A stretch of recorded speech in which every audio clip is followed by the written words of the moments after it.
Les prix montent en flèche. Les familles peinent à joindre les deux bouts et le mécontentement gronde dans tout le pays.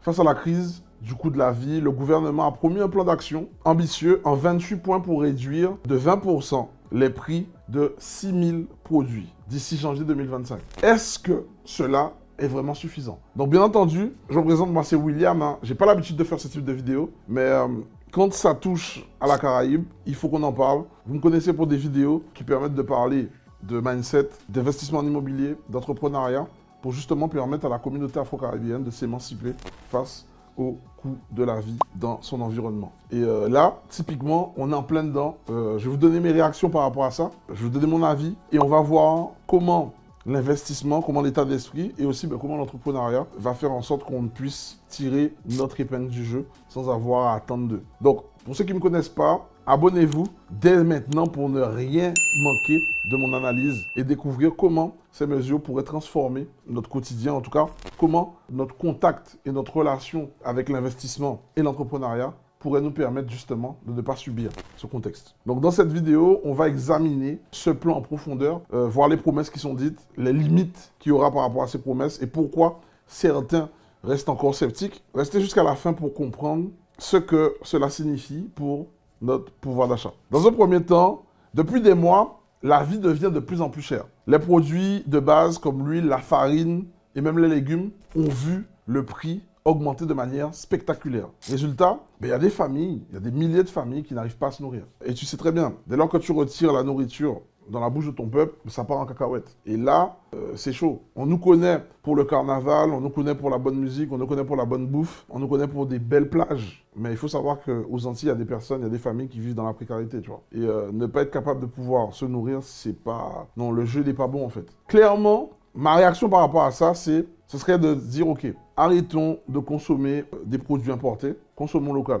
Mais en même temps, pour consommer local, il faut aider les producteurs à produire. C'est-à-dire, c'est pas parce qu'on consomme local qu'on va pas acheter au prix du travail des producteurs locaux. Tu vois ce que je veux dire ou pas? Donc ça, déjà, c'est la première chose. Il y a une réflexion à avoir par rapport à tout ça qui n'est pas simple. Deuxième angle que je vois aussi par rapport à ça, le fait de taper du poing en cohésion, ça fait qu'on commence à être entendu. Ils disent qu'ils ont des mesures ambitieuses, l'État a des mesures ambitieuses. Ouais, mais parce que derrière, il a fallu que le RPRAC, il a fallu que des personnalités montent au créneau, il a fallu que des noms parlent, comme Teddy Riner, comme Kalash, comme Thierry Henry. Et c'est toujours les mêmes en fait, comme Kérosène, pour pouvoir justement dire ce qui se passe. Si ces gars-là n'auraient pas fait du boucan, malheureusement, l'État n'aurait rien fait, tu vois. J'entends que certaines personnes sont saoulées de voir ce qui se passe. Mais à un moment, tu peux pas... Tu vois, voilà, on n'est pas la Suisse, en fait. Tu peux pas rester là, comme ça, voir des choses qui se passent autour de toi et te taire juste parce que tu as peur de perdre ce que tu as, tu vois. Ça marche pas. Donc moi, je prends parti et je suis à 100, 200% même avec ce qui se passe.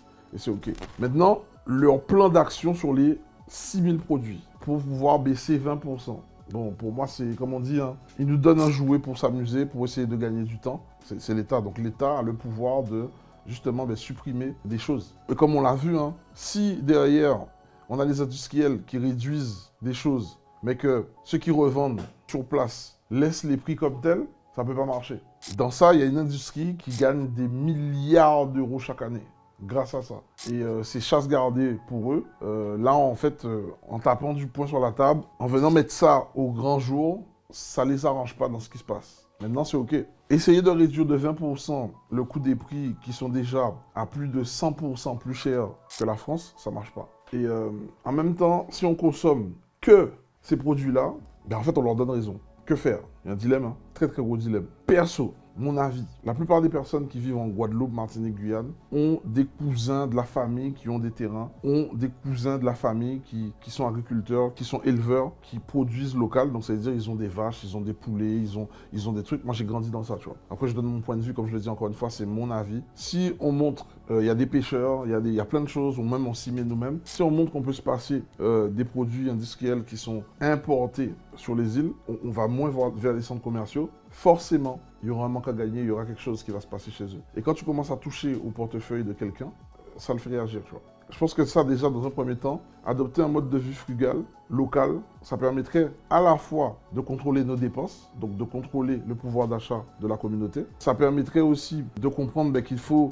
Tu peux économiser, mais si tu économises et que tes dépenses, même en faisant attention, sont toujours plus élevées que ce que tu économises, ben ça va te forcer à te dire, OK, il faut que je crée d'autres sources de revenus. Et en pensant à ça, tu vas te dire, OK, si je veux créer d'autres sources de revenus, autant que je m'éduque sur l'éducation financière pour voir comment je fais pour atteindre d'autres sources de revenus qui vont me permettre de protéger à la fois mon pouvoir d'achat, à la fois ma famille, et pourquoi pas pour ceux qui partent en retraite, ben faire en sorte que j'anticipe ma retraite et que je ne sois pas en galère quand je pars en retraite, tu vois. Je pense que c'est le moment maintenant, plus que jamais, de se dire, OK, comment faire à l'instant T pour, maintenant que j'ai adopté un mode de vie où j'épargne plus, donc je dépense moins, mais même en dépensant moins, je perds en pouvoir d'achat, qu'est-ce que je peux faire pour créer une autre source de revenus qui ne soit pas plus contraignant que ça, qui me permette de créer une autre source de revenus sur des compétences que j'ai acquises tout au long de ma vie. Ça, c'est une première réflexion qui n'est pas bête. Aujourd'hui, on a Internet. Avec Internet, tu peux être partout en même temps depuis le confort de chez toi. Tu peux être aux Antilles et travailler pour quelqu'un aux États-Unis. Tu peux être aux Antilles, travailler pour quelqu'un au Canada. Tu peux être aux Antilles, travailler pour quelqu'un en France. Tu peux être aux Antilles, travailler pour quelqu'un de l'autre côté du monde. Parce que grâce à Internet et à la possibilité de faire du télétravail, de faire du remote, c'est ce qu'on appelle le remote, tu peux avoir des compléments de revenus même en étant salarié dans une boîte, tu vois. Et voir qu'est-ce que tu es prêt à allouer comme temps pour pouvoir faire ça. Donc tu vois, déjà, ça pourrait permettre de rééquilibrer ton pouvoir d'achat. Tu gagnes plus d'argent, donc tu es capable de plus épargner. Cet argent-là, tu contrôles où cet argent-là va. Donc ça va dans l'économie locale. Donc tu vas aller dans de la consommation locale. Tu vas aller dans de la consommation de produits frais. De toute façon, ça va te le redonner en termes de santé et en termes d'économie circulaire. Ça, c'est mon avis sur cette première partie. Est-ce que vous pouvez me donner votre avis, justement, sur ce point de vue que je vais me partager avec vous? Est-ce que vous pensez que le plan que l'État propose pour pouvoir réduire de 20% les 6000 produits, donnez-moi votre retour dans le commentaire de cette action que l'État a mis en place. Dans une seconde partie, j'aimerais voir comment faire pour, lorsque les industriels ils sont OK de baisser leurs prix, voir comment certaines entreprises résistent en craignant une baisse de leurs profits. Pourtant, c'est là où ça va se jouer en fait. OK, les industriels ils baissent leurs prix, il y a d'autres entreprises, mais parce qu'ils sont, voilà, il y a quand même, OK, l'octroi de mer, pas de problème. Des produits importés seront toujours plus chers que des produits faits sur place. Il n'y a pas de débat, tu vois. Maintenant, après c'est encore ma réaction personnelle, les amis, hein, OK? Est-ce qu'on ne peut pas voir pour faire du business dans la Caraïbe, c'est-à-dire Saint-Martin, partie hollandaise, République dominicaine, est-ce qu'on ne peut pas ouvrir justement cette possibilité de faire du business entre les îles de la Caraïbe, plutôt que de toujours remonter en France, redescendre, alors qu'en termes de coût, ça coûte 2 fois plus cher, parce qu'on est d'accord, c'est de la logique. Hein. Si tu dois passer par la France pour aller redescendre, acheter un truc en République dominicaine, et qu'ensuite ce produit-là, il doit remonter en France pour ensuite redescendre en Guadeloupe, en termes de carburant, de consommation, tu vois que déjà le trajet du produit, il est hyper long, et forcément, ben, on va te charger pour récupérer tout ça, tu vois. Ça, on le sait. Donc, pourquoi pas ouvrir justement un libre-échange avec d'autres pays de la Caraïbe. Après, oui, on va parler encore de concurrence. Est-ce qu'il n'y a pas quelque chose à travailler autour de ça? À quoi ça peut aboutir concrètement? Voilà, c'est une question que je me pose. Quand je vois qu'avec la digitalisation, en vrai, c'est ce que l'Internet te permet de faire en fait. Tu n'as plus de frontières, tu n'as plus de limites. Tu peux être là et ailleurs en même temps. Donc, voilà. Est-ce qu'il n'y a pas un truc à creuser autour de ça? Donnez-moi votre avis en commentaire, ce serait intéressant de voir ça. Ensuite, troisième étape pour moi, concrètement, les limites de ce plan. Le principal problème de ce plan est qu'il ne concerne pas tous les produits. Si on parle de 6000, je pense qu'il y a bien plus que 6000 produits en rayon. Donc déjà, c'est 1. 2, qu'en est-il du service, du logement, des coûts de l'énergie? Qu'est-ce qu'on fait pour tout ça? Quels moyens sont mis en place pour faire en sorte que la communauté puisse tirer son épingle du jeu vis-à-vis des propositions de l'État? Après, moi, j'ai mon avis sur le sujet. Moi, je dirais justement, aujourd'hui, on sait que la France est endettée de folie. Et parce qu'elle est endettée de folie, il y a des choses qu'elle ne peut plus se permettre de faire. Comme par exemple, on sait que le parc immobilier français, il est délabré et ils n'ont pas les moyens, en tout cas, de rénover. Voilà, on a un manque cruel de logements, par exemple, ça se voit en Guyane, même aux Antilles, on le voit. Ils ne peuvent pas se permettre de tout rénover parce qu'ils n'ont pas les moyens de le faire. Et c'est à ce moment-là que, quand tu es investisseur, l'investisseur, c'est celui qui va prendre des risques en contrepartie d'avoir un retour sur investissement. C'est à ce moment-là que je me dis c'est intéressant de profiter de ces faiblesses qu'il y a dans la Caraïbe pour justement en faire des opportunités. Et en faire des opportunités comment? En tant qu'investisseur, tu prends le risque d'aller investir dans des projets, de faire ce que l'État n'est pas capable de faire. Donc tu prends le rôle de l'État, clairement.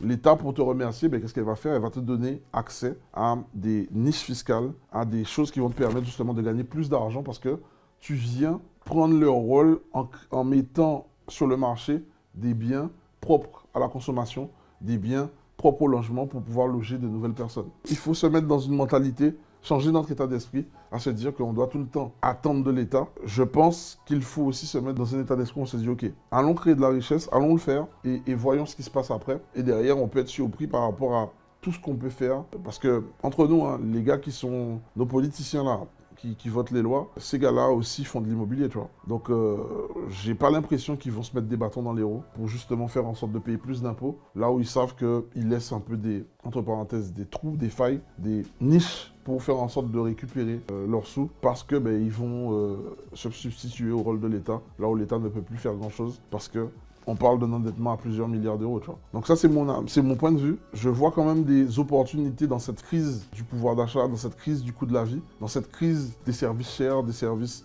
beaucoup plus chers. Parce que forcément, il y a des personnes qui ne pourront pas suivre. Ça, c'est une chose. Et parlons, soyons honnêtes. Si on ne le fait pas nous-mêmes pour rester propriétaire de certains terrains, de certaines maisons dans la Caraïbe, le problème qui va arriver, c'est qu'on sera juste des locataires sur notre propre île. Et voilà, vaut mieux être un producteur qu'être un consommateur, parce que le consommateur, à la fin du jeu, il ne peut pas gagner, alors que le producteur, il gagne forcément à un moment. Donc ça, c'est mon point de vue, c'est ce que je pense. Je pense qu'il faudrait la jouer comme ça. En termes de leçons et perspectives, ce que je retiens, c'est que le fait que l'État décide de mettre un plan pour pouvoir récupérer 20% sur 6000 produits montre qu'il se bouge parce qu'il commence à nous prendre au sérieux. Et ça, c'est que la pression collective a un aspect positif. Si on est éclaté, ça ne marche pas. Donc je reviens sur le mouvement, l'aspect liénage. Plus on sera solide économiquement, plus on sera solide en termes d'éducation, plus on va apprendre à bouger ensemble. On n'est pas obligé d'être d'accord sur tout. Voilà, on n'est pas obligé d'être d'accord sur tout.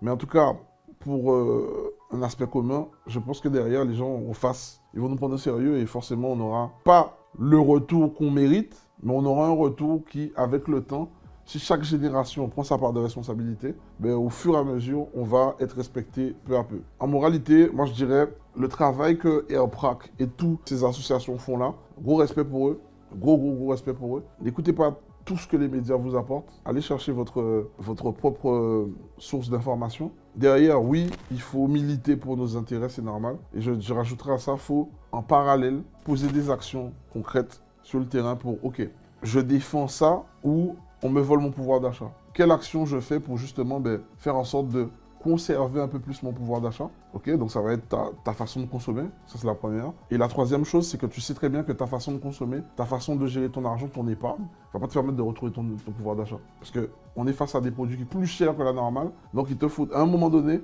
il faut vraiment que tu penses à te créer des nouvelles sources de revenus. Et quand tu penses à te créer de nouvelles sources de revenus, ben là c'est le quid de te dire, ok, est-ce que je vais moi-même aller faire 5 emplois où je vais muser à la tâche, ou je vais commencer à me dire, ok, comment je peux utiliser les technologies d'aujourd'hui pour me permettre de me créer des nouvelles sources de revenus sans forcément travailler plus dur qu'avant. Rappelez-vous, hein, nos anciens, ils ont toujours été des charbonneurs. Donc on sait travailler. Donc je n'aime pas quand les gens nous font passer, nous les Antillais, pour des gens qui savent pas bosser, alors qu'on sait bosser.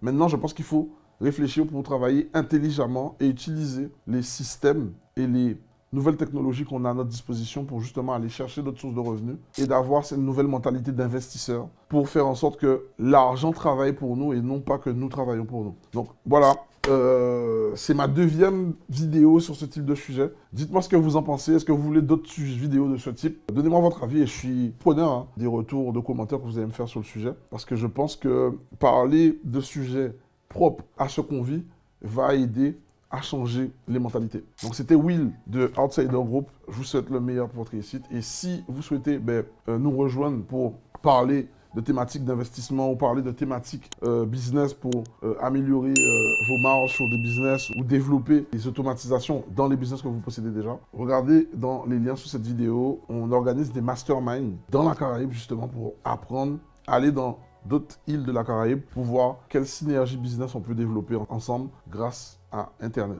Donc, je vous dis à bientôt et je vous souhaite le meilleur pour votre réussite. Ciao.